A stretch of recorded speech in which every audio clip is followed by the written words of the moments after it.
And I think we are here. Everyone say hello.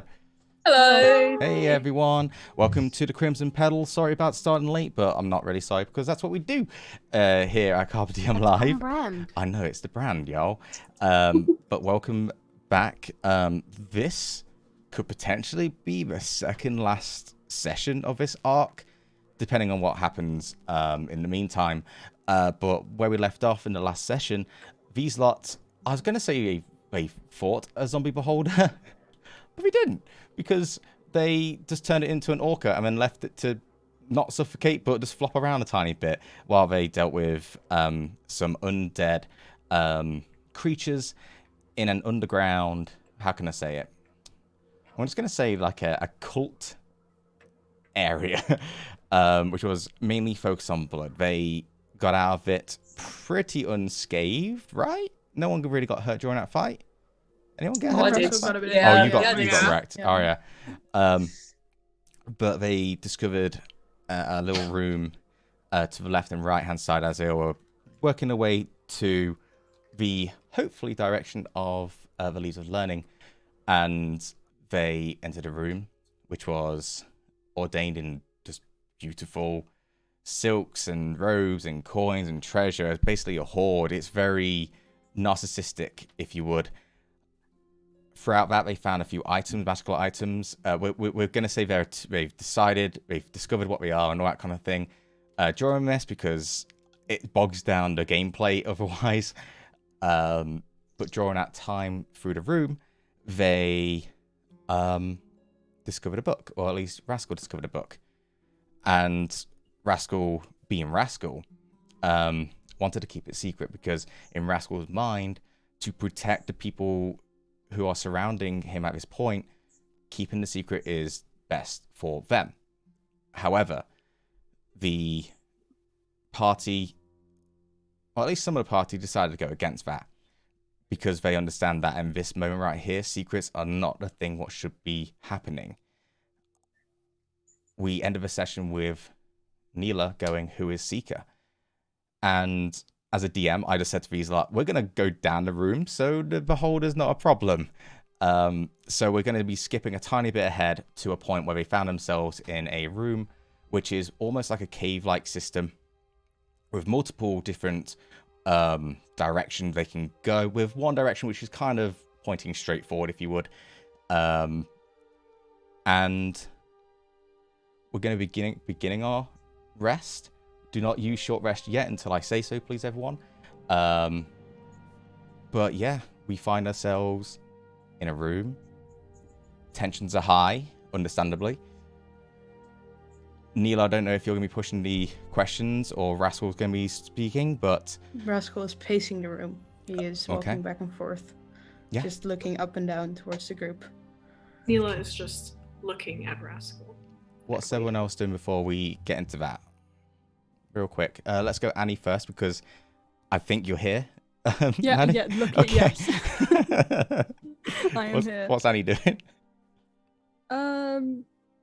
She's going to be listening in on the conversation, just in the corner. Sure, that's fine. Kia, what about you?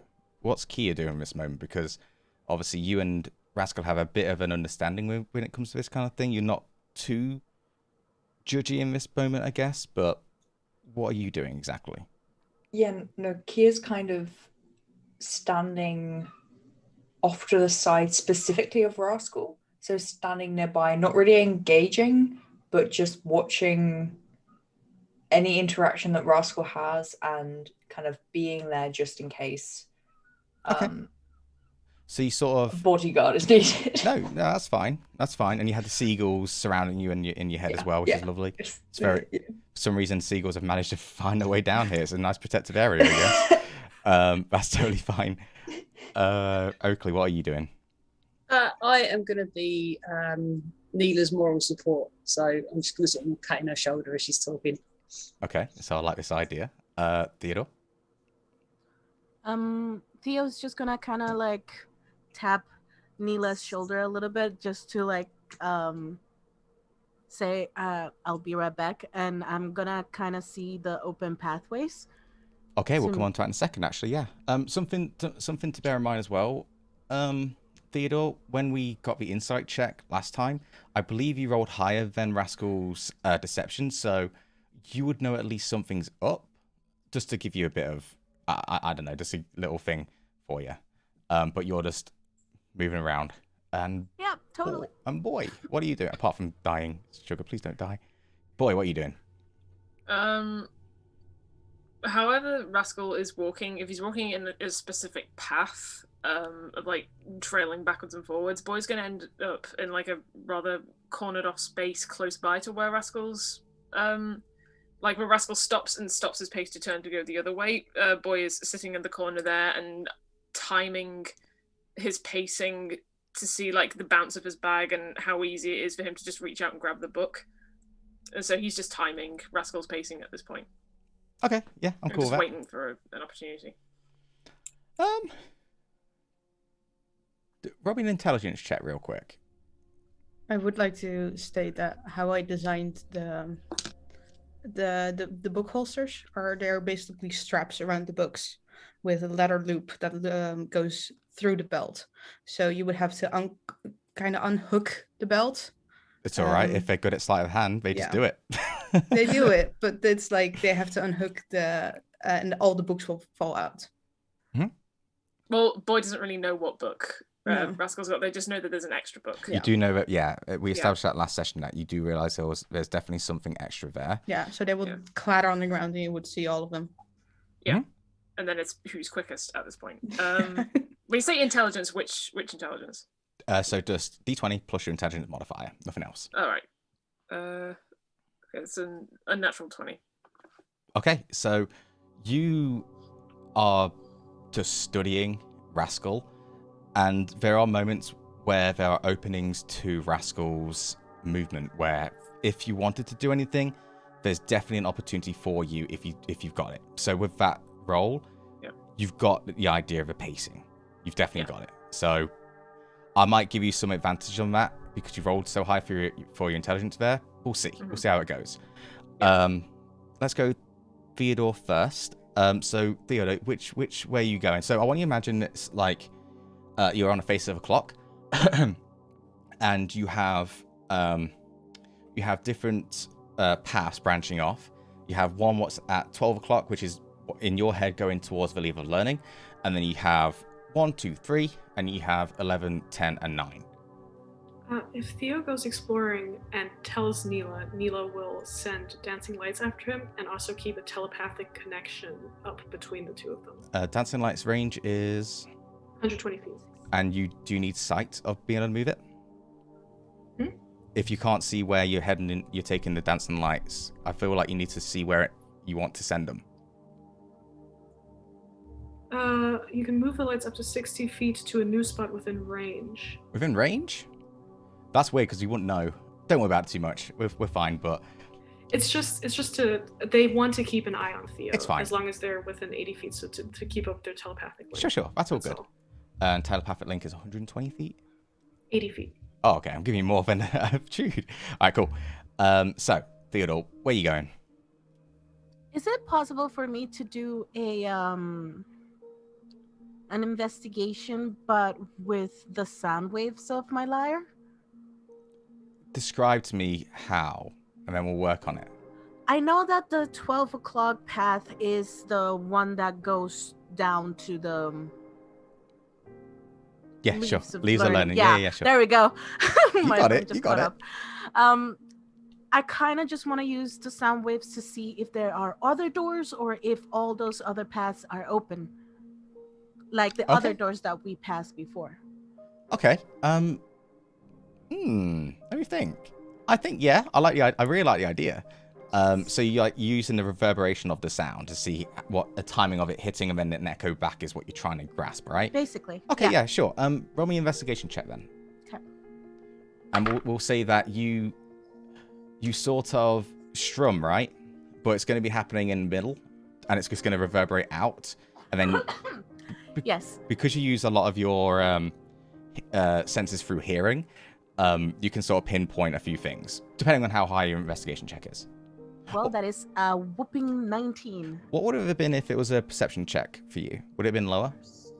I'm cool with it being 19, by the way. Just for Perception, it would have been higher. So what would it be for perception? Because technically you are listening out, which is perception. You're perceiving. 23. 23. What's So that? evil. Don't come for me. Okay, so you strum, and it's just one like deep note, just doom, and it sort of reverberates out. The one going straight forward, it goes, but it's very, very faint coming back. So you articulate that it's quite a long way. Mm-hmm. On the right-hand side, it is shorter regarding distance between it getting back, but still far away. You can't tell distance, really. You can just say long, short, medium, kind of vibe. The others are very similar. They all vary, but the longest one is the one that's going straight forward. Okay. So then Theo's I love that gonna idea, turn though. It's really cool. Thank you. Theo's gonna turn around to the others and say, all right, guys. So the one over here is the one that's going to the book learning place. It is very far, though. Do you guys just want to just like go directly? So it's you lot. Sure. I mean, why not? I mean, I'm pretty sure that the eyeball thingy has already like awoken, and it should be pretty pissed. We'll pan the camera back to where the zombie beholder is. It's crying because of how embarrassed it is, and then it pans back to you. You don't know that. Behind the closed doors, Yeah. It's just Looks at his dead friends and then cries. That's it. Okay. Beholders have feelings too, guys. They are extremely emotional creatures, to be fair. So yeah. They're also assholes, so it's okay. Let's. Ooh. That's the first beholder you've encountered, and you automatically think it's a. No, that is me as the player, not my character. I like beholders, they're cool. Yo, beholders are awesome. They're lovely people. All right, there you go. So, is anyone else wanting to jump in on this RP bit with Theodore? As they begrudgingly talk about beholders. Rascal's looking down. I think going directly there is the safest option right now. I think that's the best way to go. All right. Nila. And I kind of like... Wait, Nila is like shorter than Theo, right? Because Nila is...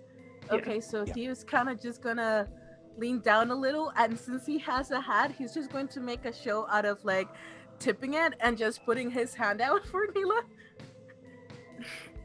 Nila will take the hand and kind of like smile. And then I start walking towards the center path. You actually want to go right now and not rest? And then Nila will say, it might be better to wait. Oh, sure thing. Just so we know more and that we can prepare. We can prepare some spells and heal. Yeah. And Thea's just gonna kind of guide you towards the Oakley and who else was on your side? And Annie.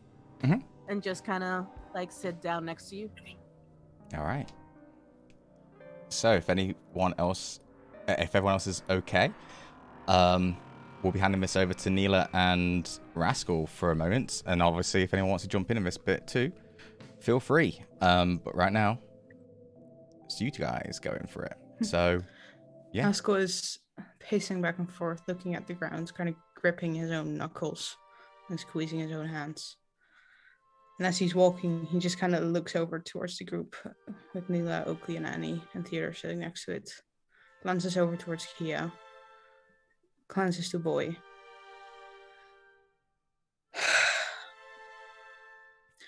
We are right now up against the previous member of my organization. They are named Seeker. They were a part of the of my organization a long time ago. The stories I heard about them were not good. They have a general bad reputation within my organization.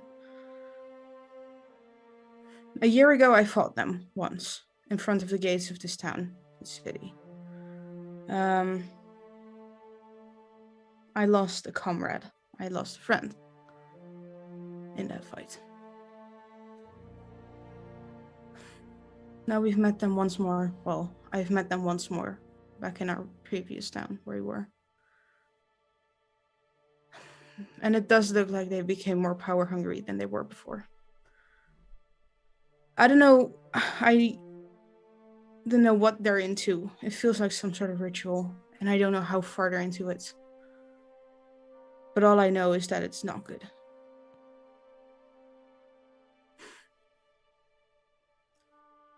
It seems to be that you guys also learned their name. I don't know what information you got about them.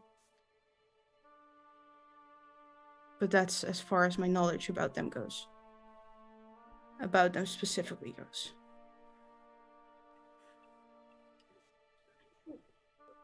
Are they like you?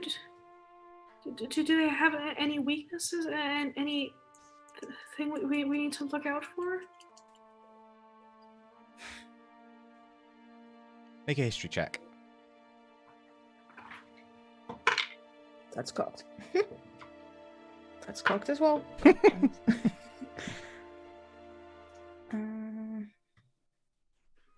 History. That's a 7. So, you obviously know that they are stronger, right? They were able to easily outpower you when you had the meeting with the apple. It's been quite a few years since they left your group, the Blood Dwellers. You knew that they were extremely talented. You were still young back then, too. And you were a little pup in the organization, right? But you heard from your sister about keeping away from them, bad influence, and very greedy, to the point where they were so good at what they did, to the point where you almost looked up to them because you're like, you admired the power they had, but they wanted more. Whether or not they got more, you can guess they've grown because you have too over time.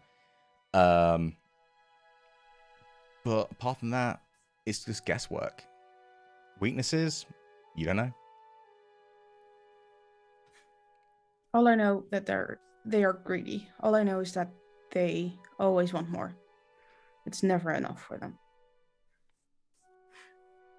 I have no clue about weaknesses. I have no clue about anything that might be held up against them. Are they why we can't leave? I assume so. I think they have a dealing in this. Did you ever do rituals like this? Do you know how to stop them? No, this is not something we did in my I never participated in it if I ever did something like this. I've been out of my mind for the past 3 days. Every single thing I felt I had no control over. Every single thing I did. On top of that, when I was in that state of mind, you tied me up in a room and left me there.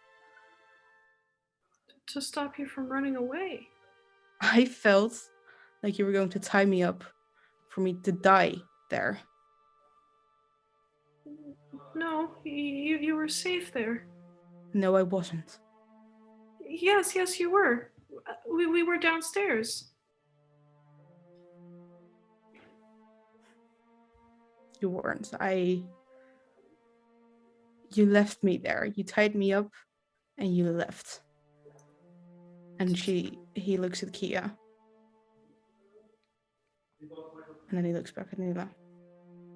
To stop you from dying, from running into danger. We were being safe. I don't believe it. Everything I was right there. I was a burden for the entire group. Yes. But you aren't now. You don't have to be. Are you telling us everything? Is that all you know?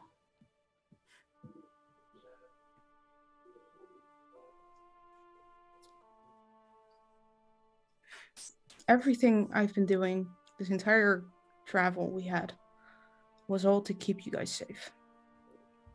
We're not Withholding the safe. information was to keep you guys safe. We're not safe. We're not. If you think that, that's okay.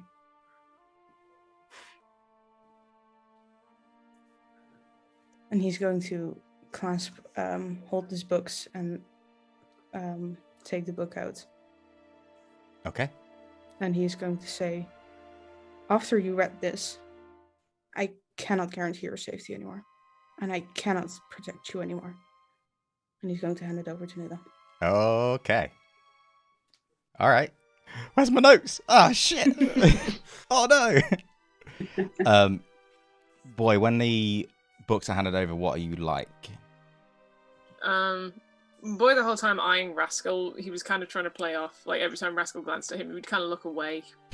Because he'd just be, like, having a small screwdriver just screwing, like, something in to, like, one of his little insect things. And so, with watching as Rascal hand the book over, Boy just, like, kind of raises his eyebrows, sighs, and then just, like, fully concentrates on working on the little trinket. Okay, that's fine. Cool. So, Neela, what do you do with the book? This book is a black leather bound with the same symbol, what you have seen quite a lot throughout this area. Neela will look at Rascal and then look back down at the book. And then they're going to open it up and try to read it. So, as it was established before, you now know that this is Undercommon. You cannot read it, but you recognize the language because obviously you used your little spell. So, yeah. They're going to cast... you're going to spend 10 minutes to cast Comprehend Languages. Okay, so Comprehend Languages is an hour long, as in the how long it can last. It will be taking that much time to read this. It takes a minute per page. There's more than 60 pages on here. So you'll be like scanning through a tiny bit, seeing what pops up. We'll come on to that in a second. During this time, while Neela is ritually casting this, because no one else can see it, it's only Neela who can see the script for what it actually says. You try and look, but it just looks like gibberish to you lot, really.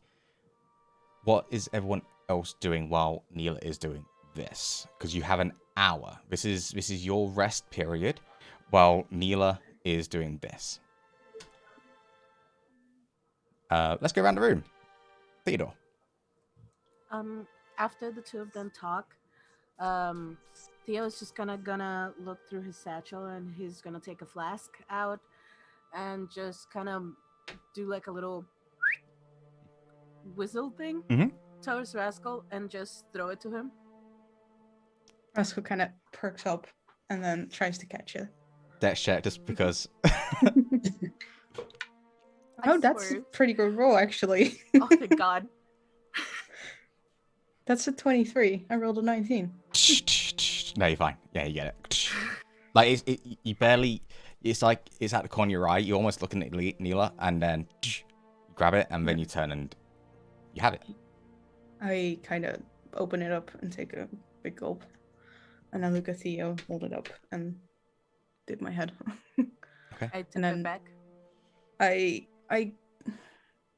kind of scan the room and then try to look for the most just comfortable place to sit with my back against. There's dirt. Find a pile of dirt and it's comfy. We're not going to be... This is a cave almost. So it's more like... It's not exactly comfortable. But But there's dirt. There's You dirt. can make a lot of Yeah. make a lot of stuff out of dirt. Yeah. Yeah. So that's that. Theo that is drinking. Kia, what are you doing? You're muted. Kia is going to sit down away from Rascal Mhm. and get therapy sword out. Yep. Talk to me. Well, talk to therapy sword. Sometimes you just need an on-site therapist, you know? It's true. It's true. How much are you paying therapy sword? 'Cause Not enough. There's not enough gold in the world. And she's just gonna kind of like lay it on her lap and just go into a little bit of a trance with it. Yeah. Okay. While this is happening, I am looking towards Kia. Okay. So you see when Kia sits there in front of therapy sword, their eyes don't really close fully. They sort of go halfway, and then you do see a shiny like silver in the eyes. It almost looks like eyeshadow here as it comes out. That's pretty fucking cool, to be fair. Kind of creepy though. Oh yeah. Like I sleep with my eyes open. Mm-hmm. Have you ever seen people who sleep with their eyes open? Yes. It is a nightmare. Oh, So yeah, it's scary. Anyway, back on track. So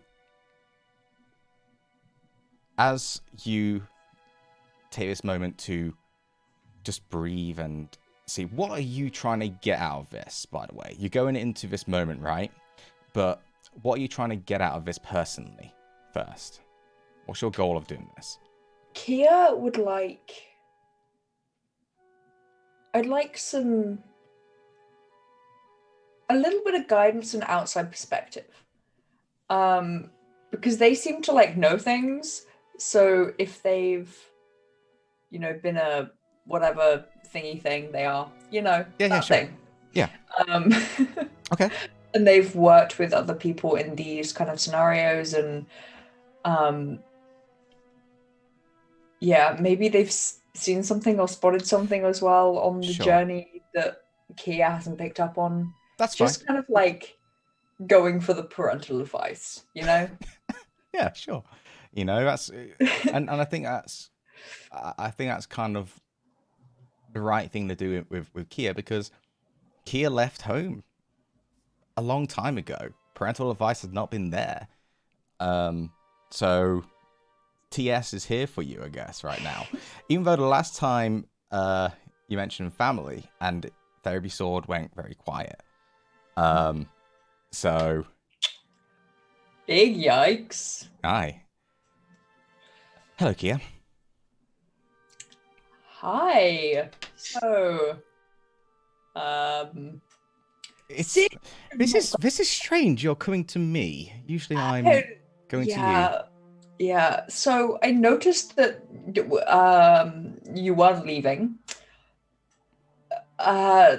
So I figured I could get more out of this deal than I previously have been.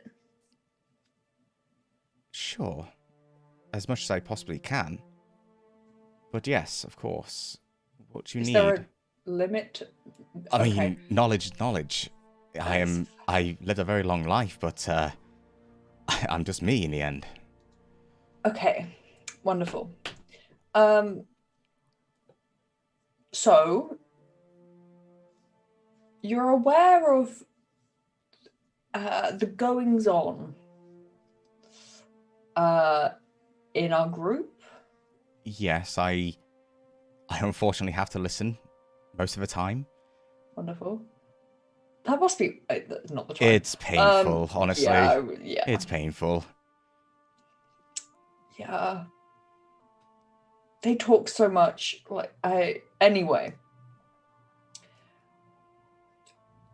Do you have suggestions? Maybe like you've been here before, either like metaphorically or physically been here. Metaphorically, I can say that, yes. I can absolutely say that I've been here before in this situation where you're clearly up against it, you don't know what's going on, and that's about it. My previous adventures, we've definitely been there before. Some might say to this scale, even though I'm not exactly sure the scale what you're in right now, but I absolutely understand the vibe, what's going on. That's what elves say, vibe, you know, because that's what we do. Regarding advice, I don't know the solution to your problem. Not my kind of area of expertise, but... I've been colloquially calling you a therapy sword. I'm really starting to think that maybe you're just a nuisance. Would you like my name? Because that's something what usually happens in conversations. I'm sure. Without the attitude, Kia.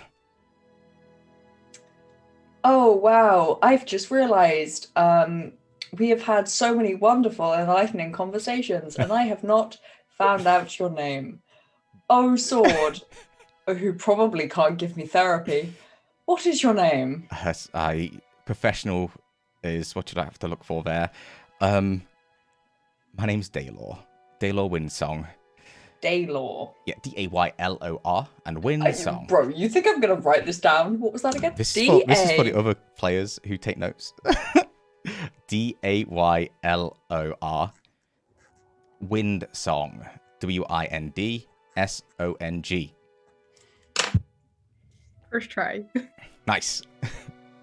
So, the opposite of one of you would be a knight illegal.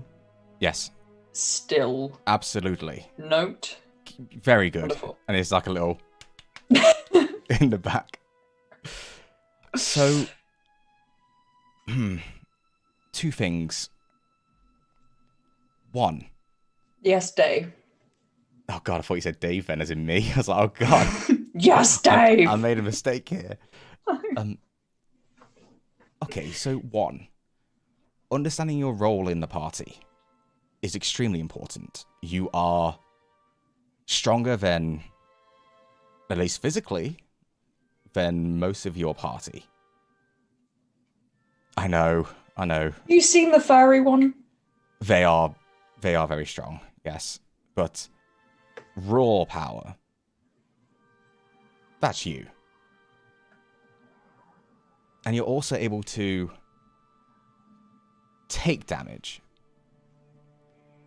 So being the one to protect the party, that might be in your forte. The little thunder thing that you do, it's nice. Just time it. Apart from that... Okay. Not sure if that last one's an insult, but... timing. That's all. You know, if you're against something what's made out of flames, you might have a flame spell, but you don't use it. So just know when it's right to use it. That's all. Still feels like an insult. Might be a little bit, actually. I'm sorry. Thanks, Day. Oh god, I hate my name so much. I hate it. I made a mistake. Sorry, It's fine.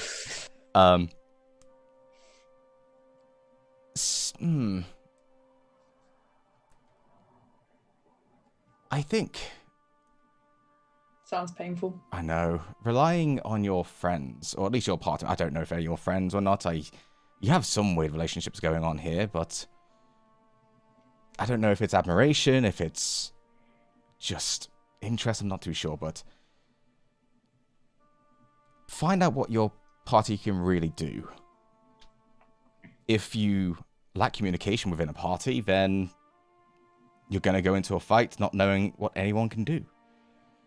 You can't plan ahead. You can't fight to your best potential, or at least use the people in your party. It just becomes a clusterfuck of people swinging spells, swinging swords, hoping for the best, when if you figure things out, if you work out what someone is special in and what you are special in, maybe something can help. Okay. I need to ask you one more thing, though, because... Okay, I have one more question. You have one more question? Okay, you can go first. fallen in love.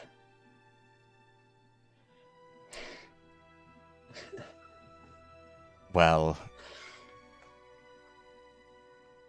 and he sort of like holds back a tiny bit.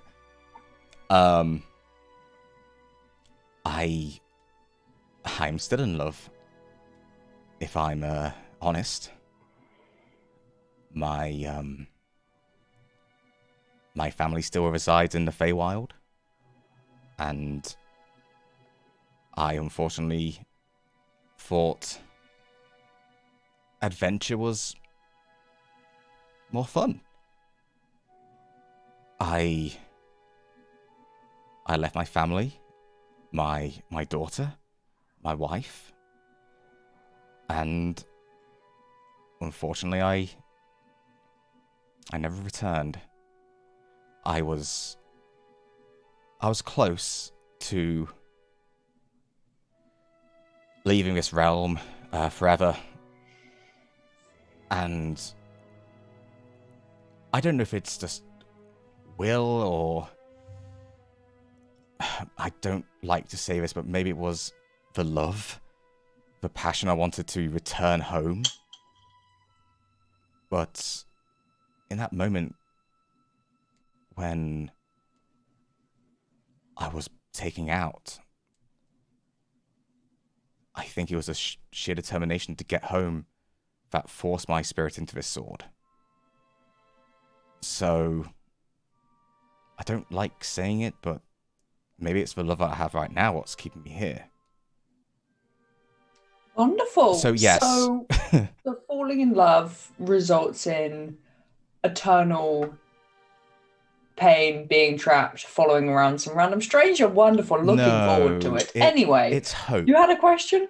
It's hope. If I had no hope of returning, then this would not have happened. Wonderful. Well, I hope this goes away. Your question, Dave? It's Daylor. Say Daylor. No, I'm joking. Okay, Daylor, jeez. Thank you. The last thing, and it actually kind of links to what I just said.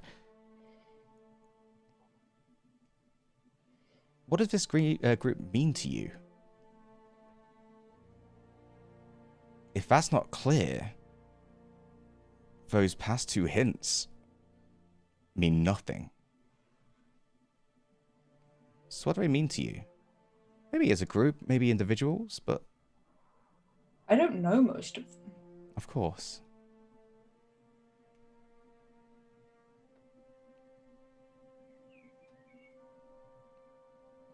So, it doesn't answer my question. Yeah, that's the answer to your question. I don't know what they mean to me because I don't know who they are. Then why would you bring up love?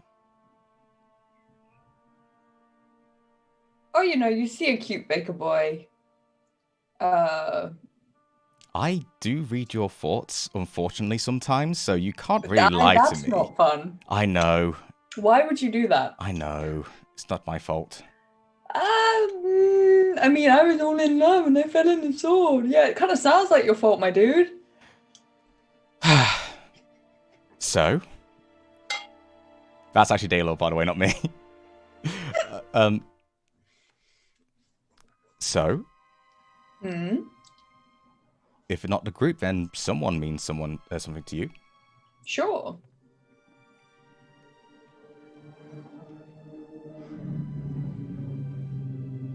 And there's Daylor riding off on his bike. It's a Sunday night, so all the dealers are around. Kia, you have to be clear to me. You need to speak it. I don't actually think I can do that. Why?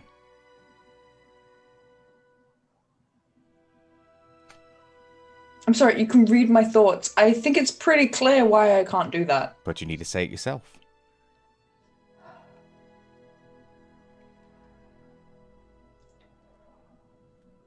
Everything I had, family, future prospects, home, goals in life were ripped from me. And nothing has ever really stuck around, if I'm being brutally honest with you. So, no?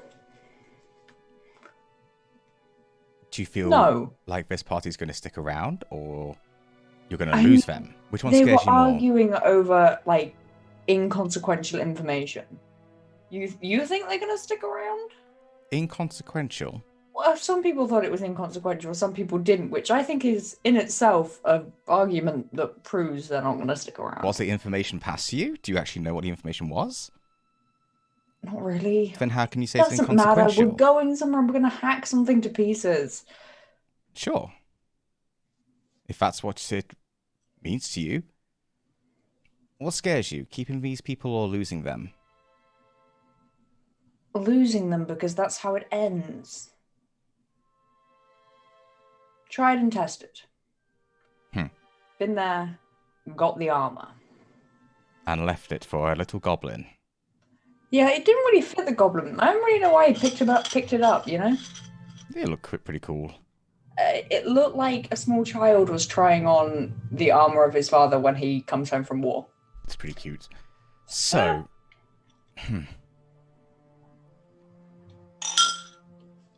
Do you want to experience losing them again? Or losing people again? Not really. I'm gonna be honest with you. Not on the to-do list today. Maybe? What do you mean, maybe? I'm pretty sure I didn't put it on any to-do list. I was continuing my sentence until you rudely interrupted once again. You'll get used to this. You'll get used to this, don't worry. But... maybe... that can be your source of power for now. Maybe.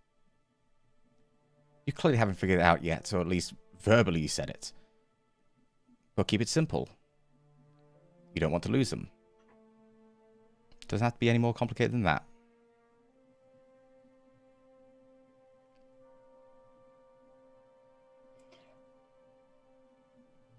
I don't think I ever had them in the first place.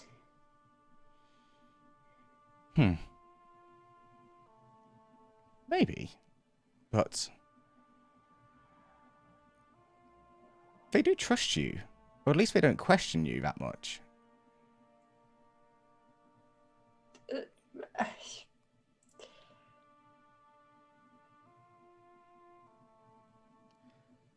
Listen. Time is of the essence. If you want to truly protect these people, when you draw your sword, have that in your mind. When the time comes, I'll show you something that can protect them. And there's this moment where you have this image, not like, it's not really futuristic, it's not in the future. It's just this moment where in meditation times you go through fights over and over again, right? That's what elves usually do. They go through previous battles to learn from those experiences. And there's this one moment where you draw therapy sword and you throw it. And the sword stays in the air. And through thought alone, you command therapy sword to attack. And attack. And attack. During this time, you have this mindset of, wait. And you grab the sword on your back. And while therapy sword is flying in the air, attacking, you're able to attack other things too. Oh, that's dope. Oh my god. You will put this in your inventory. Yeah, I will. This is called... let me just make sure I got it. It's not a spell, it's a magical item. This is called. Where is it? This is called where is it? This That's will my be favourite called butterfly. a dancing greatsword. Using a bonus action to toss this magical sword into the air and speak the command word, you can make it up. When you do so, the sword begins to hover, flies up to 30 feet, and attacks one creature of your choice within 5 feet of it. So think this: spiritual weapon, barbarian style. The sword uses your attack roll and ability score modifier to damage rolls. While the sword hovers, you can use a bonus action to cause it to fly up to 30 feet, as long as it's within 30 feet of you. You can use a bonus action to move it and attack with it. Only once. You can do that 4 times. After the 4th time, it retracts back to you. If you've got your hands full, it will fall right in front of you. So that is the Dancing Greatsword. It's pretty fucking sick. Fuck yeah. So your choice is when you rage, you will have your thunder going on, right? As a bonus action. You can use your thunder to... You can use your bonus action to do that, or use your bonus action to command the sword if you throw it in the air as well. Ooh. Enjoy. That's so cool. Oh my god. Thank you. And you will just sit there meditating as... I don't know how much you're watching Rascal, but you do see the silver in Kia's eye sort of flash now and then. And you ever done that thing where you sort of lie there and you just sort of twitch? Like, I do it before, where I'm like thinking about punching a kick and I just punch or kick. It's like that kind of vibe. That's what you see. So, next, we come on to... Thanks for holding on, by the way, guys. That was a long set part. Thank you. Yeah, sorry about that, guys. You're all good. We'll go on to this, actually. The hour goes by. Is there anything else anyone wants to do, or are you just all chilling? Oh, just meditating. Meditating, chilling. Neela's with the reading. Boy, what are you doing? Boy was gonna, realizing that he was a bit low on health, and also Magnus is low on health, he's gonna cure wounds on himself. Well, hold off on that spell. Just roll your hit dice. That's what short rest is. You do not want to be spending stuff when you're resting. Also, Song of Rest from Theodore. Song of Rest, Theodore. How many hit points do you get with a Song of Rest? Give me a second. This goes to everyone, by the way. If you're rolling hit dice, obviously Neela, you got to take your hour first, but it's fine.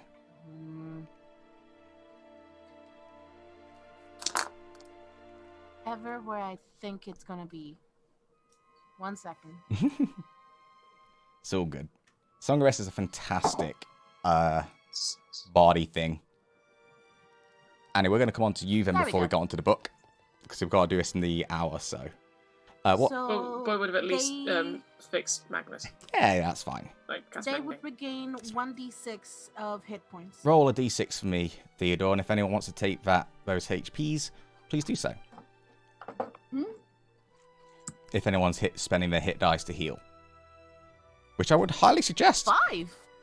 Nice. So roll your hit dice, however many you can spend. You guys should all have... I think you still have 8, I believe. So yeah, just bear that in mind. All right. So, Annie. Hello. My friend. Hoi. You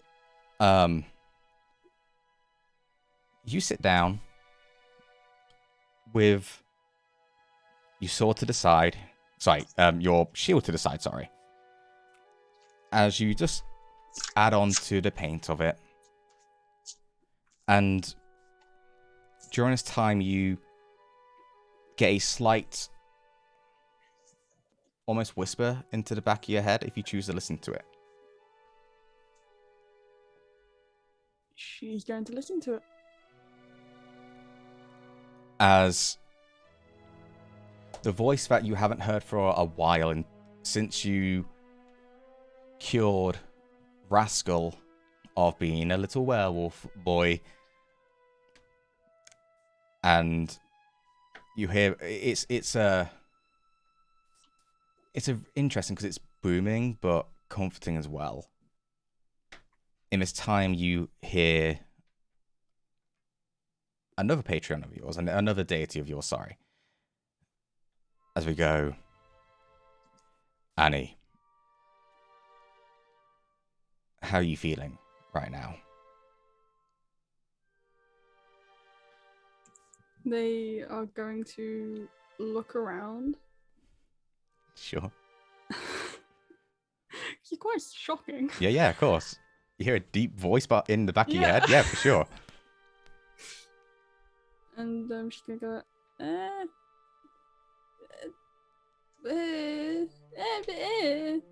can a noise describe a feeling? Oh, Annie. Indecisive as always. Yeah. That's what I like about you. Your friends and you on a little bit of a pickle, and I cannot get you out of it. But I could at least give you a little bit of a boost.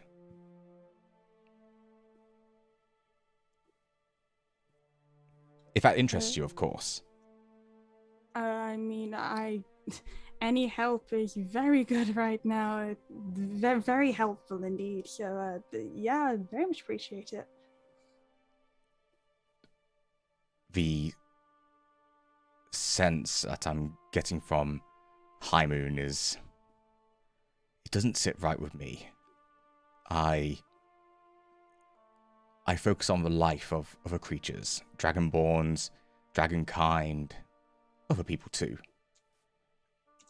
This place is becoming something that I do not want to exist.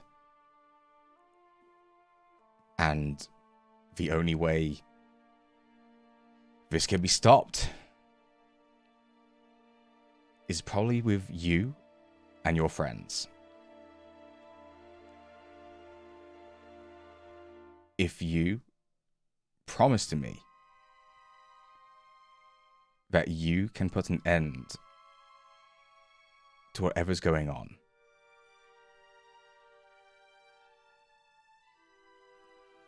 I won't only help you here as much as I possibly can. Unfortunately, the transformation is starting to make it harder for me to help. But if you rid this area of Seeker, wasn't it? Yeah, that. Connected to Baal. I don't want anything to do with that bastard.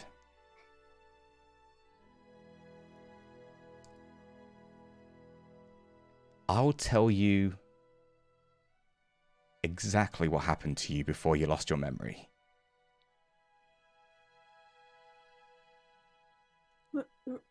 Really? I think so.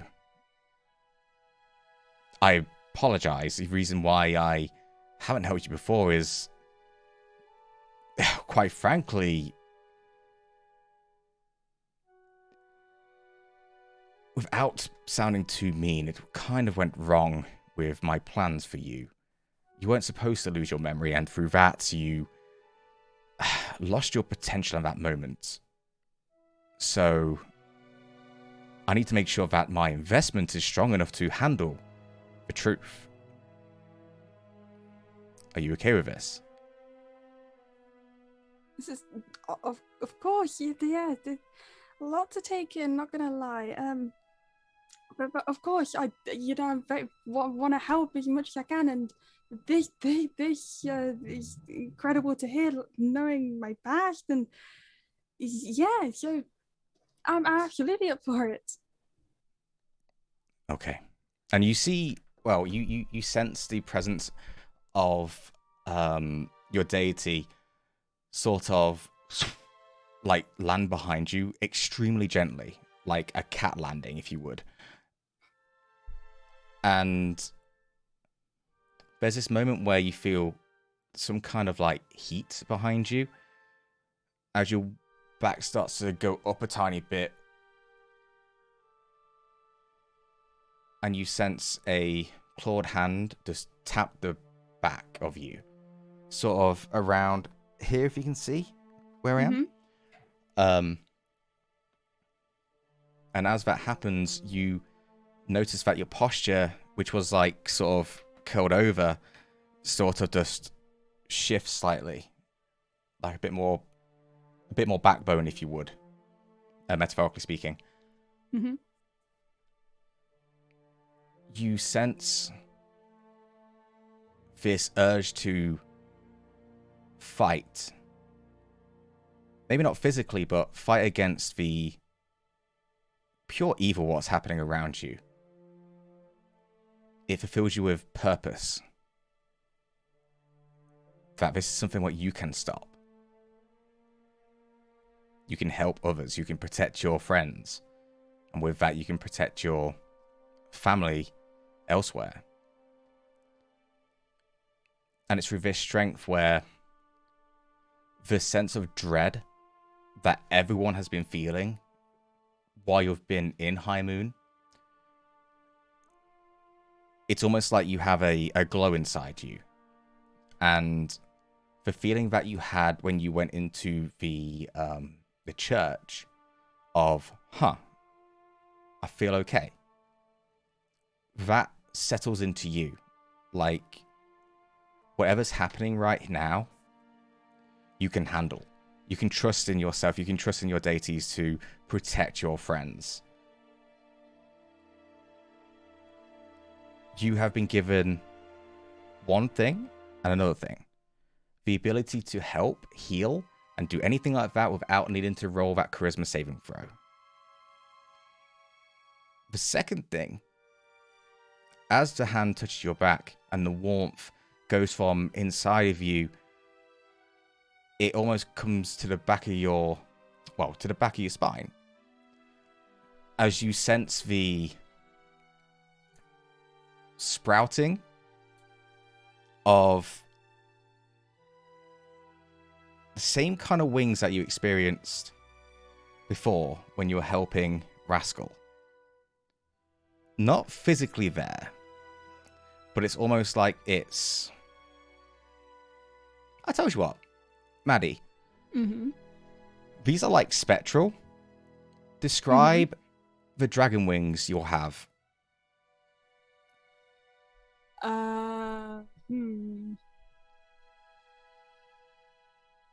Okay, the first thing that came to my mind was like cherry blossom petals. Okay. Yeah, I'm down. Okay. So it's like a shine of pink coming through your peripherals. You'll be having a blessing of Baphomet. For 1 minute, you can take flight. They are spectral wings, which will be... they're like going to be translucent. But you will have access to those for 1 minute. You can only use them once a day. I'll give you a bit more detail about that later on. But yeah, you'll be having some spectral wings. I have wings! Is that what you say? That's what he said. Sure. So you guys, as it's really awkwardly quiet while everyone's like intensely there, you just hear, I have wings in the back. Congratulations! Looking up. Huh? What? He's just drinking a Red Bull as well. Shaking. Make a perception check, whoever wants to.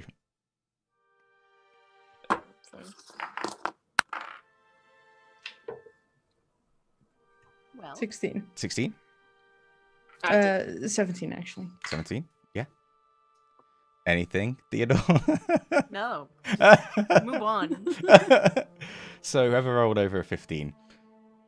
This is very, very, very slight because they're not actually spread into the material plane so far. But you do see a slight pink sparkly glow behind Annie, and as it almost like envelops Annie, like from the front, and then goes away. I have wings. And that's what you see as they say that. What do you guys want to do about that? You saw your friend fucking have wings. You've never seen that before. Guessing kinda- Key is still in a trance. You're up to you. I'm gonna. She's. Sure. That's fine. I'm just kind of looking up towards Annie and saying, "How?"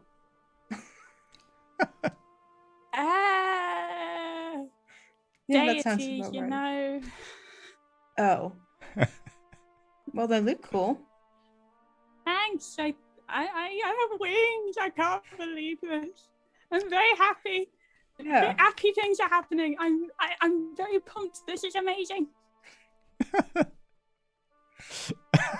It's adorable. So, Annie, as Baphomet fades away from your mind, he just has a whisper in his head going, I hope they don't use them before anything starts, as he just goes away. Yeah, so just to clarify, if you want to heal people, you don't have to roll anything to see if it actually works. It will just work. And yeah, for 1 minute, and it's once per day. We'll say the dawn, so it recharges every dawn. You'll have Spectral Wings, what you can use to fly. Movement is only going to be 30 feet, though. I'm not giving you 60 feet flight. That's ridiculous at this level. So that's your present for me. And now, it's okay, Annie. Just don't use them before. Shall we go on to Neela's reading? All right. Neela, you don't have time to read the whole book. So, front, middle, back, where do you want to start? I was told all good stories start at the beginning, so we'll just start there. I like that. So you scan this book and you have to touch it for the words to start to... It's kind of like... I like the idea that it glows, but it also sort of has to... It sort of twists and turns until it actually turns into the language that you can understand. The very beginning of this book is... It starts with an agreement. An agreement of the 9 eyes. Not a critical reference. Between different Blood Hunter associations agreeing about territories. Talking about people have different areas in Faerun. Some are from this area, some are from Cormyr. There's other ones around Faerun. It basically spreads out quite a lot. But it talks about that if people go into their area and starts doing work there, repercussions can happen. This is to make sure that when the creators of these associations came about, it started with a dream of a single creature, of which, during the dream, they pictured multiple versions of themselves.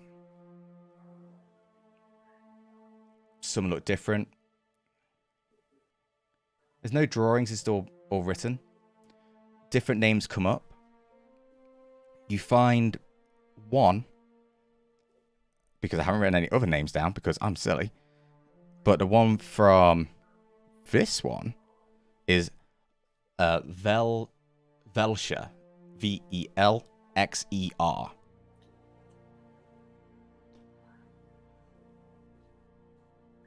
And during his time, it wasn't Velxer's dream. Velxer came from this dream. Velxer was manifested through this dream. The original one, the name isn't there. But Velxer was born through someone's dream. it mentions how their kin, through just dreaming, can reproduce kin. That's how they reproduce. They don't mate. They're that narcissistic that they think about it. They think about another one of them, and it just happens. The issue is they don't like each other. They are constantly at each other because they all think they are the superior being. So when the idea of blood hunting and discovering blood hunting came up, they couldn't work together. But we said, hey, let's research this in our own areas. Let's not fuck with each other. Because we'll end up killing each other and then no one gets around. No one learns anything. So we agreed upon moving to different areas around the world. So now you know about blood hunters, and I'll give you locations eventually. I haven't really plotted it out personally as DM, but you do know that there's at least 2 from where you are. One's where you are here, which you can understand is the location where you're at right now. There is definitely one in Cormyr. You don't know exactly where, because that kind of shit is secret still. But you know a bit more about Rascal. You flip to the middle, and as you're going through, it's mainly talk, and because you ain't got time, it almost just talks about a little bit of experimentation, learning how to create fire, lightning, cold through blood. After a bit of time scanning through, there's one moment where it talks about the introduction of a new member who goes by the name Seeker. Talking about Seeker came from a different organization from Cormyr.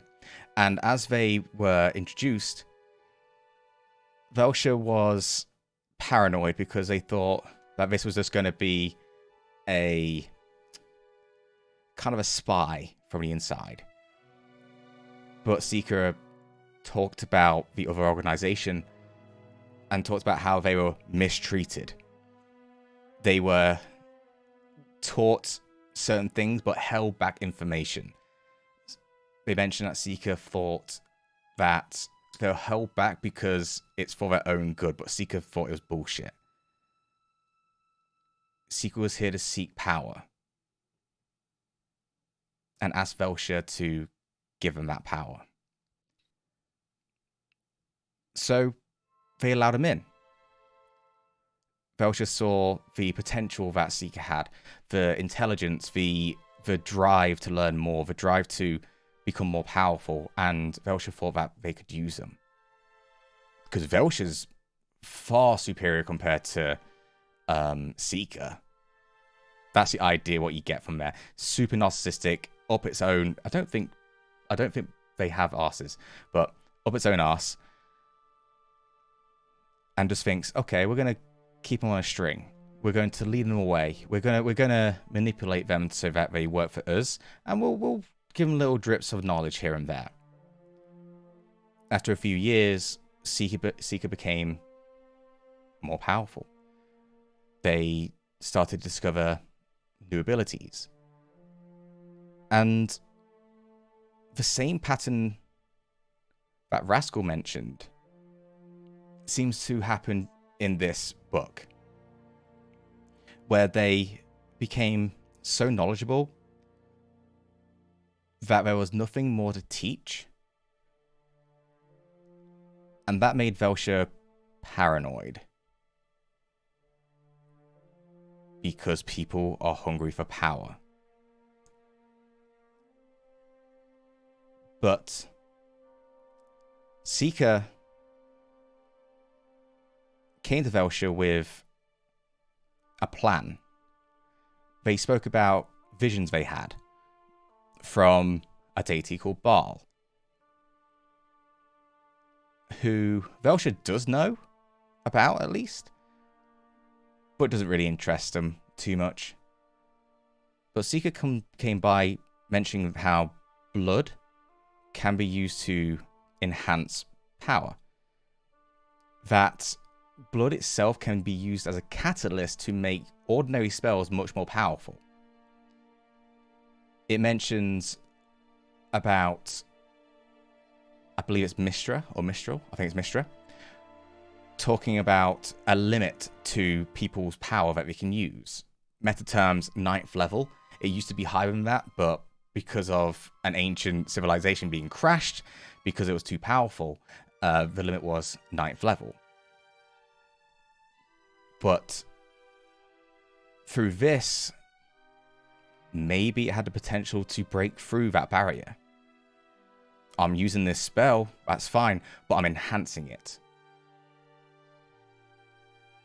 And as time went on, Seeker mentioned that it's not just blood, it's who the blood belonged to that makes it powerful. To simplify things, the more powerful the being that has the blood, the more potential this blood has to create higher, let's say, stronger spells. After a bit more time, they mentioned that Seeker came to them with a list of people with a brand on them, the brand of sacrifice.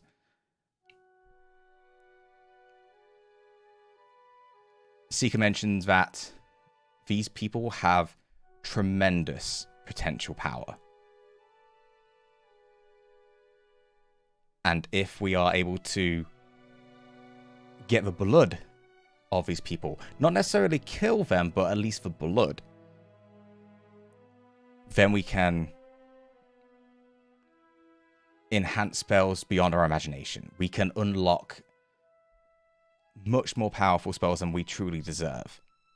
And that excited Velshire, because he wants to be powerful too. And then it gets to a point a little bit later on, as you're scanning through, that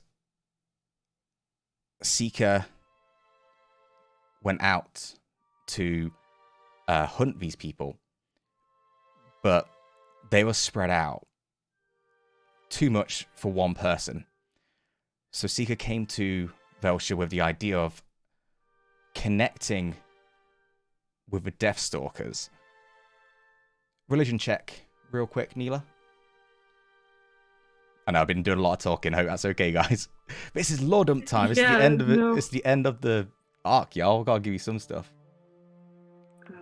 Shit. What's my religion? Okay, roll first. All right.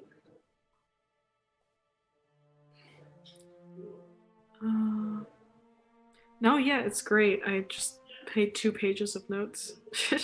Damn, I'm trying to talk slow as much as I possibly can. 17.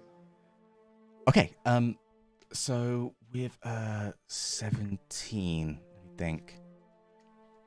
Oh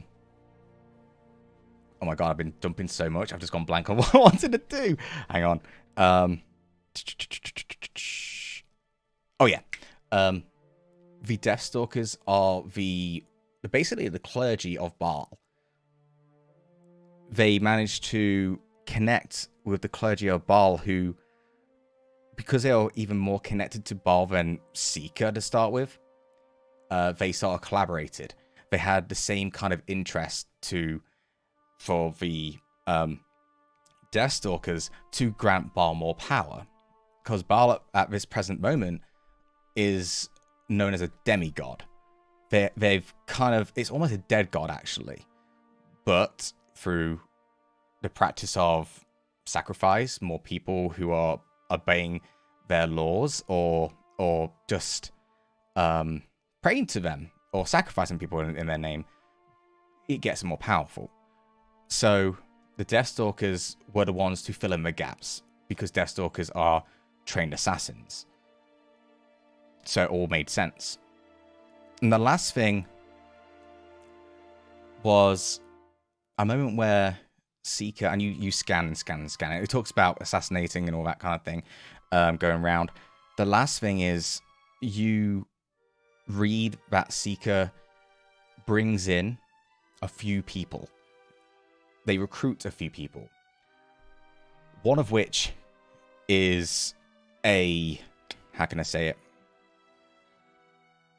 A warrior with unrelenting power. Who has a thirst for battle and blood. Who's not afraid of jumping in. And actually likes the feeling of pain. And another one who is an arcanist, where they came in with a deeper understanding of not blood hunting, but actually a deep understanding of arcane, of magic, manipulation of magic. And through the help of this certain wizard, they can really start to kick off the potential. Because Seeker can manipulate spells, but they actually need to know spells of higher degrees. And there's one more mention, I'll come on to that. And there's one more mention that the leader here was obsessed with this creature's eyes. With what creature's eyes? The arcane creature. Humanoid. And they would nickname them Scarlet Eyes.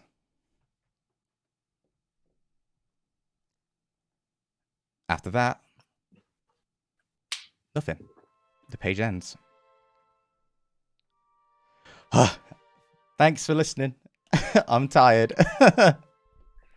Whoa, that was In the explanation of the Arcanist, does it specify what type of arcane magic No. they're known to specialize in? Okay. No. Specifically, they said that the wizard themselves kept with Seeker more than anything. Like, there's a mention that they recruited them, they brought them in, but Seeker kept them to themselves. Which Salsa didn't like. Velsha, sorry, didn't like. If I say Salsa. So yeah, that's the bit where there's like a little bit more what goes off, where Velsha becomes a little bit more paranoid. Because they sense that Seeker's starting to take a little bit more control. And doesn't know what's going to happen next. And that's it. All right. While I'm reading all of this, Neela has been taking extensive notes in common while trying to kind of comprehend it. And once they get to the end of it, they kind of look up as if to say something and then kind of get overwhelmed by how much information there was and just kind of rips the pages of notes in common from their book and passes them to probably Boy first. Okay. So you read it, and you read exactly what Isa said, because I ain't saying it again. I'm fine with that. But yeah, you get a lot of information there.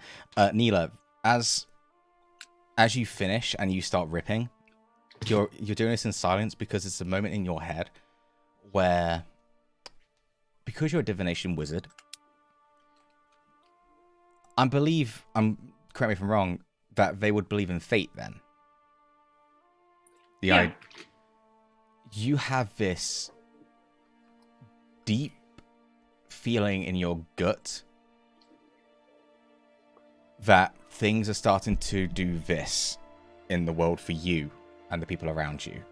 Things are starting to come together in these moments. You don't know what, but there's just this weird feeling you're getting. Yeah.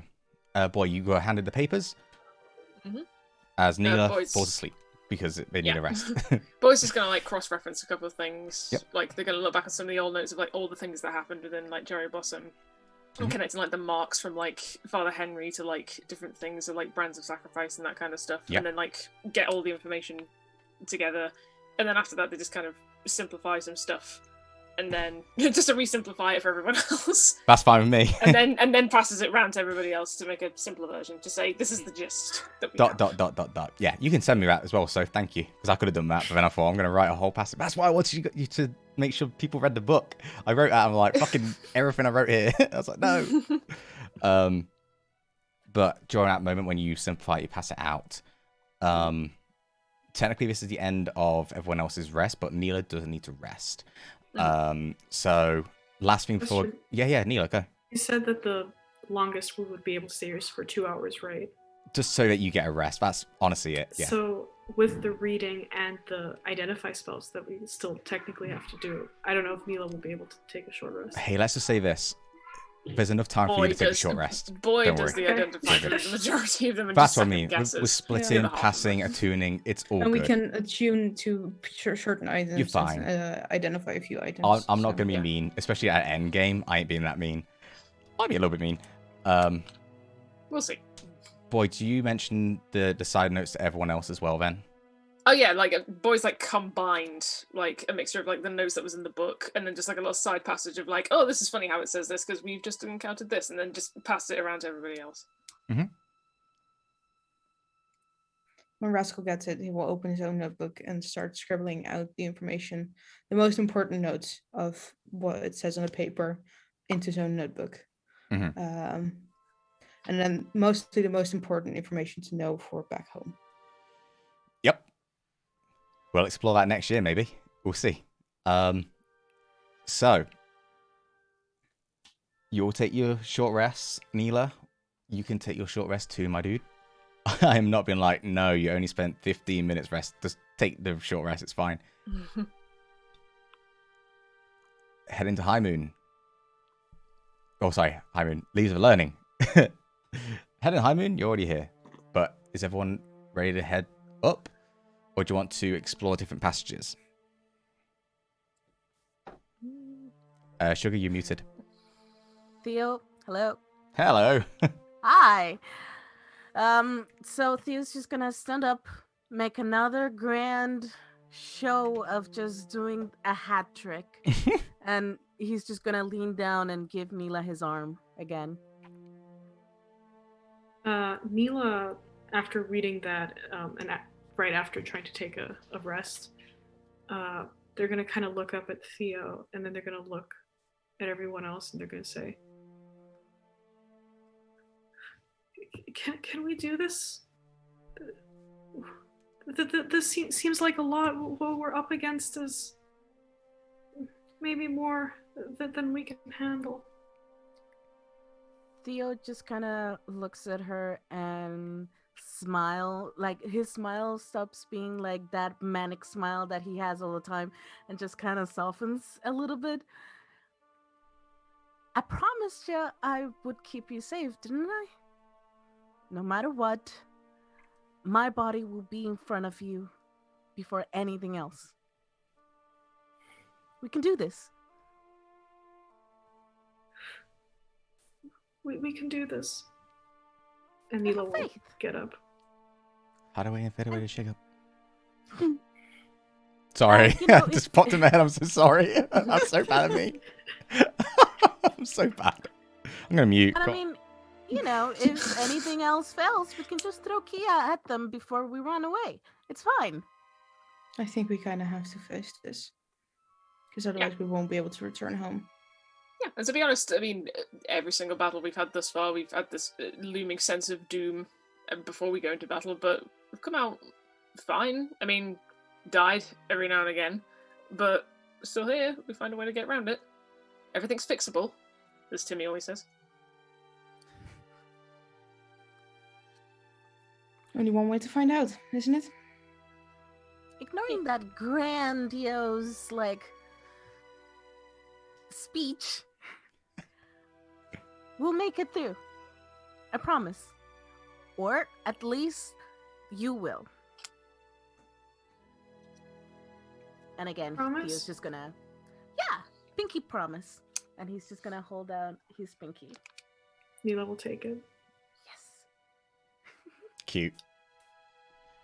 Okay. So, the band of bastards together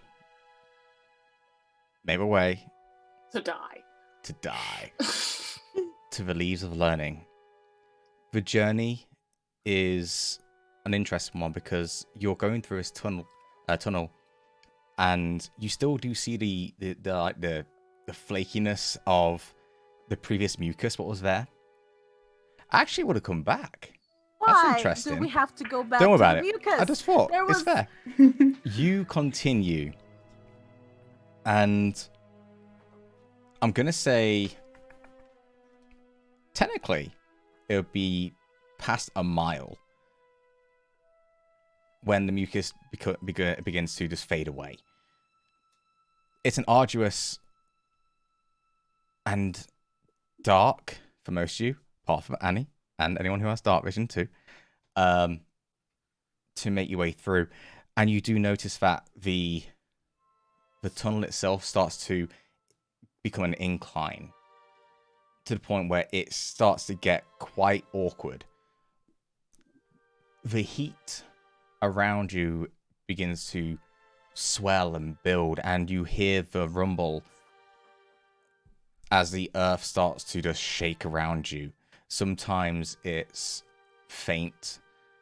For people who are more perceptive, you notice that it's shifting ever so slightly consistently.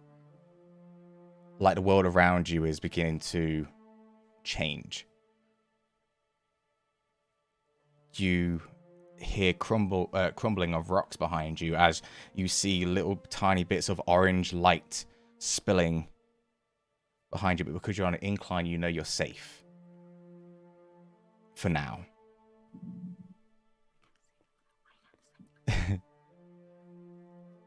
You take a bit more time and you're drudging through, you're sweating like most of us in the UK are right now. Yeah. And you get to a dark entrance with a little stone curved to the side. You look around and it's the exact same stone door what you saw way back at the entrance beforehand, but this one is open. Similar in design, this room, as the previous one. You continue through incline, incline, incline, until there's just a very small hole, enough for humanoids to get through. And there's light piercing through it too. You feel the awkward heat of the air hitting you there too. Are you going to go through? Who goes? Russell's going to volunteer to firstly peek through. So you're like a rabbit, just boop, looking around. Perception check, real quick. That's at 15. You find yourself in what was like broken tree. Well, trees that are burned, broken. Around you is cobblestone that has snapped. You see the orange glow around you. You feel the intense heat. Even for yourself as a tiefling, you can feel the intensity of this heat.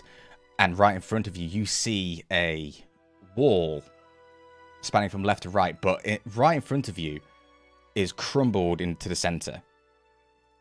With 15, you hear fighting going on beyond that wall. You see a building. You just see ever so slightly humanoids fighting something else. With 15, it looks like they're struggling. Okay. I kind of peek back, retract my head, and turn around to the group. I think we're not alone in this fight.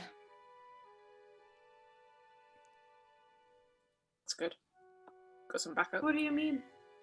I see others fighting something. I'm not sure how many, but there are a few more.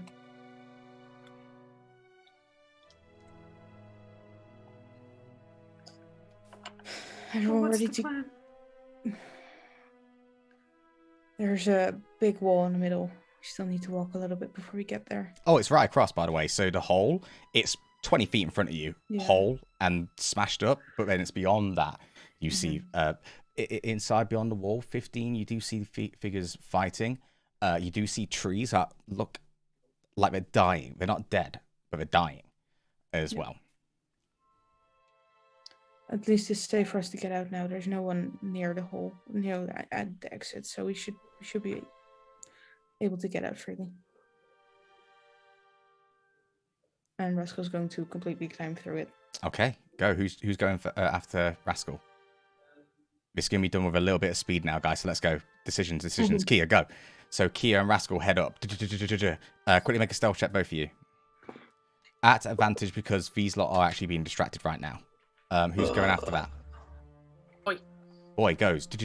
Boy, you like pop through. You're super easy to get through. Yeah. Okay. 11. 11, that's fine. 27. Okay. Hey, cool. Yeah, you are not noticed. You get against the wall, boy. You go to the other side. Let's say you're at the holes like here. Rascal, you go to one side. Boy and Kia, you go to the other side. Everyone else, I'm assuming, is going to go, right? We're going to speed this up a tiny bit. Yeah. You sort of spread out to one side to the other side. I'm assuming Neela's slightly further away from Rascal because there's not as much trust.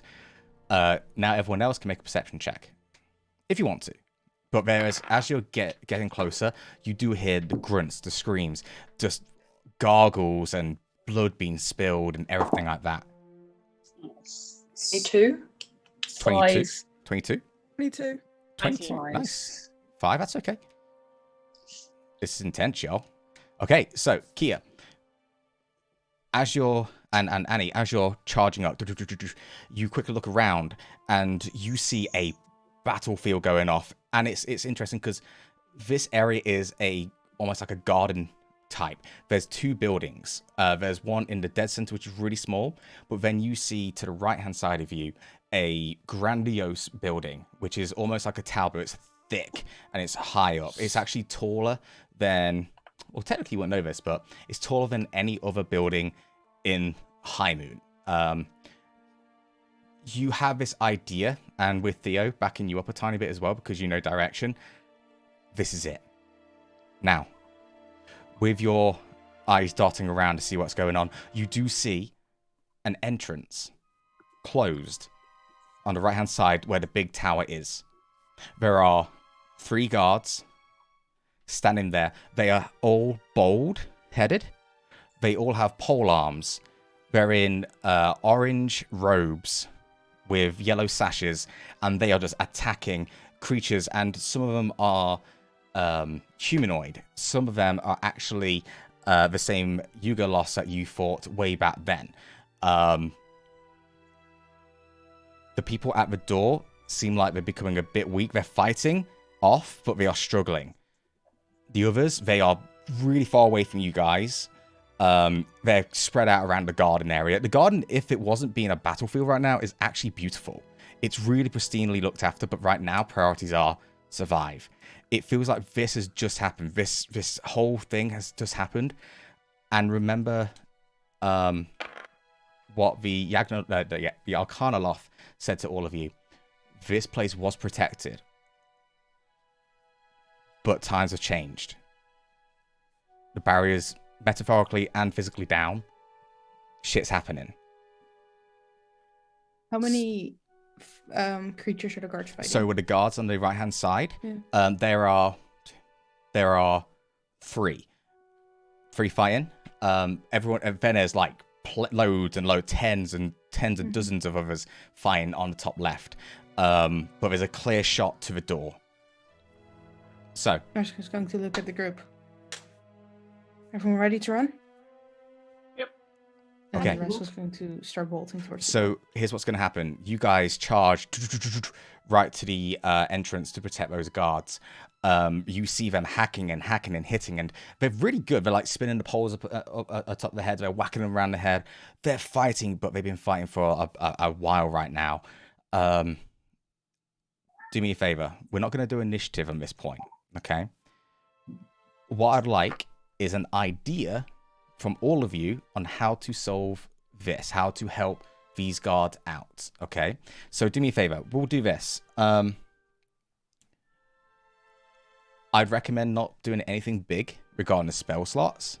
Just think in this one moment how to deal with it, okay? So, who wants to give me some stuff? Give me some stuff to do. What do you want? What do you want to do? Trying to help these 3 guards out, fighting 4 creatures. What are you going to do? What are you going to do? What are you going to do? Russell's going to take the rope that's hanging on his side, and kind of tie it into a lasso. Yeah. And try to toss it over one creature. Okay, cool. Roll to attack real quick. That is with, well, you can just do Dex. So that's while that's happening. Kia, what are you doing? Distraction. How? Just shouting. Sure, you go, bah! And that's it. Okay, roll me a persuasion check. I don't think I need to bother, actually. Don't worry about it. But it's so noisy, by the way, so you have to understand, like, there's clashing of swords and bone, everything's just going off around you. It's pandemonium right now. Persuasion, yeah. That was firm 5. Okay, yeah. Rah! Nothing really pays attention. That's fine. Neela. Can Annie help in that aspect? Sure, go for it. Can Annie cast thaumaturgy on Kia's shout? I think you can't, but for now, yeah. Let's do this. You sort of mimic what Kia does. Kia goes, rah! And you go, wait. And then you use thaumaturgy and do the exact same noise. Roll persuasion at advantage. Okay. Neela, give me something. Shit. Neela's going to use her telekinetic ability to push the one that Rascal is lassoing in order to give Rascal advantage. Oh, okay. So yeah, Rascal, you can get advantage on that. I like that idea. Oh, that's better. Thank you. Go on, 22. Rascal. Okay, so as thaumaturgy goes off, Annie, what did you roll? Let's just skip it, shall we? So you sort of go, ah! Oh, damn it. Okay, so you and Kia, well, you're just shouting in the air for some reason. The good thing is it's not loud enough for this point that all the other creatures spot you. So kind of okay. Yeah. Rascal, you hook up one of them and you lasso and pull them slightly towards you, and it's like, yeah. As it's hit. I'm going to try to see if I can keep enough distance between me and the other creature, and I'm going to run towards a second creature. Not yet. You've already done this one thing. You've already done one thing. Oakley. I'm going to throw some darts. Yeah, throw. Roll to attack. At the one what's being lassoed? Yeah, why not? Sure. It's restrained, so at advantage. 13. Oh, so advantage, yeah? Yeah. It's been held in place. Okay, that's better. That's 24. Yeah, sure. So, roll damage for me. Theodore, what are you doing? 5. How many others are left after? We'll say 2. We'll say 2. This isn't like a fight. This is more just flavor style kind of thing. So I just wanna know. Yeah, 2. I cast blindness on them. Okay. At second level, so that I can hit the 2 of them. At second level, so you can hit the 2 of them. Okay. One rolled an 18. One rolled a 4. So one of them is blind now. So blind, and it's just trying to swing now. Swing for the fences. The other one is still okay. Boy, what'd you do? Are the 2 that Theo tried to blind next to each other? Yeah, sure. We're all fighting, so yeah. Yeah, boy's just gonna deploy Magnus and get him to fucking charge. Sure. So, Ren thing, that's fine. Don't worry about the whole like thing of bonus action and then another bonus action. Just roll to attack for the boy. As this all happens, you see these what look like monks to you, and to be fair, honestly, Oakley, you haven't seen a monk for a long time. So you're seeing them fuck things up, really. You're surrounded by monks attacking. All of them have the backs towards the Leaves of Learning as they're swinging and just trying to protect. Some of them are wearing different robes, actually. Some of them are wearing blue. Some are orange, some are blue. So, what about Magnus then, Soph? 21 to hit. Yeah. That's fine. Roll damage for me. And as you guys shout and scream, wrap them up, Neela, you just push. Hang on. Okay. As you pull, they actually get pulled towards and fall flat onto the floor where you telekinetic as well. They drop as the monks start to smash on them and hit them and punch them and break them. You guys will just go to town, however you want to finish them. How much damage for Maggie? 13. That's big damage, dude. As you all gather together, bap, bap, bap, bap, and you smash in, and there's just a clusterfuck of action going on here. The monks take a breath. Who are you? Who are you? Who are you? It don't matter right now. Don't matter. Brothers, we gotta fight. We stay here to protect the door. Wait. All right, well, you do that, and we'll go forward and give you some time. I would recommend staying here. Ooh, all right. You hear the fights going off there as their brothers and sisters are attending. They're holding back the big fight was going off in the garden. You are presented with 3 guards standing in front of a door with the Leaves of the Learning name over the top. Who are you? Why are you here? We're here to see Tassio turn. Tassio turn. Yes, Tassio turn. We need to talk to them. Why? Do you know what's going on? We have some sort of information, yes, and they are the ones we need to talk to right now.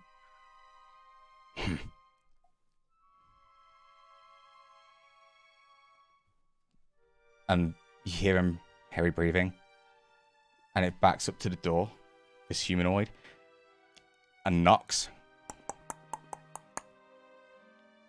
As all of you look at this door, what is quite big, as you see on the front of it, a spectral eye comes to the front of the door, which is green in the iris, and inspects all of you. And then looks. Do we really have time for this? The monks just stare at you. Don't be so disrespectful, rascal. And then the eye looks at you, Neela.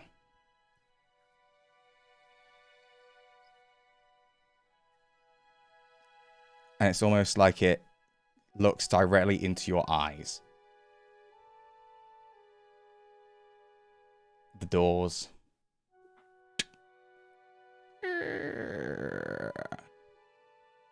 open. And we'll go on a break. So, break time. Go to the toilet. I need a toilet. Let's get some drinks. It's hot as fuck. But yeah, cool. Good shit. Good stuff, guys. Good stuff. I love that that's the instruction of just like everyone, bathroom break. Yep. Back in here in 5 minutes. Back in Make sure here you got 5 your buddy minutes, with you. children. Yeah. You have to go to the bathroom alone. Sorry. Comes in tight. All right, guys, we'll be back in 10 minutes, so let's push this a bit more. We'll try and keep the 10 minutes.